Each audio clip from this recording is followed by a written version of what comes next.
கொல்லூர் மூகாம்பிகை கோவில் வரலாறு மற்றும் சிறப்புகள். கோவில் அமைவு கர்நாடக மாநிலத்தின் உடுப்பி மாவட்டத்தில் கொல்லூர் என்ற ஊரில் மூகாம்பிகை அம்மன் திருக்கோவில் அமைந்துள்ளது. இது மலைகளால் சூழப்பட்டதுடன் சௌந்தர்ய நதியின் கரையில் அமைந்துள்ள ஒரு முக்கிய சக்தி ஸ்தலமாகும். வரலாறு மூகாம்பிகை அம்மன் கோவிலின் வரலாறு அடியொட்டி பல புராணக் கதைகளோடு இணைந்துள்ளது. இதன்படி பரமசிவன் தனது 3வது கண்வழி ஜோதி வெளிப்படுத்திய இடம் இது என்று கருதப்படுகிறது. 3ஆம் கண் திறந்து மகிஷாசுரன் என்ற அரக்கனை அழைத்த சக்தியாக அம்மன் திருவுருவம் பெற்றதாக புராணங்கள் கூறுகின்றன. மேலும் வியாசரிஷி, அடிசங்கரர் உள்ளிட்ட பெரிய ஞானிகள் இத்தலத்தை புகழ்ந்து போற்றியுள்ளனர். கோவிலின் சிறப்புகள்.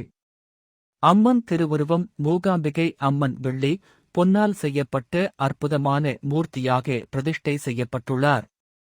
அர்ச்சனை முறைகள் சதுஷ்டோஷி, சரஸ்வதி பூஜை, நவராத்திரி விழா என அம்மனுக்குரிய சிறப்பு வழிபாடுகள் இங்கு நடத்தப்படுகின்றன. அடிசங்கரர் தொடர்பு ஆச்சாரியர் அடிசங்கரர் அம்மனை தியானித்து இங்கு சிலையை பிரதிஷ்டை செய்ததாக கூறப்படுகிறது. முக்கிய விழாக்கள். நவராத்திரி 9 நாட்கள் சிறப்பாக கொண்டாடப்படும். மகா சிவராமன் சிவபெருமான் அம்மனுடன் இணைந்து வழிபடப்படும் தருணம். கார்த்திகை தீபம், மலை உச்சியில் தீபம் ஏற்றப்படும் சிறப்பு நாள். சிறப்புமிக்க விஷயங்கள். மூகாம்பிகை அம்மனை தரிசிப்பது கல்வி, கலை, ஞானம், ஐஸ்வர்யம் ஆகியவற்றை அருளும் என நம்பப்படுகிறது.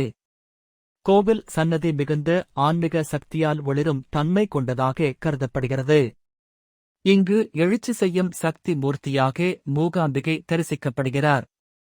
இந்த கோவிலுக்கு தமிழ்நாடு, கர்நாடகா, கேரளா உள்ளிட்ட பல மாநிலங்களில் இருந்து பக்தர்கள் அதிக அளவில் வருகின்றனர்.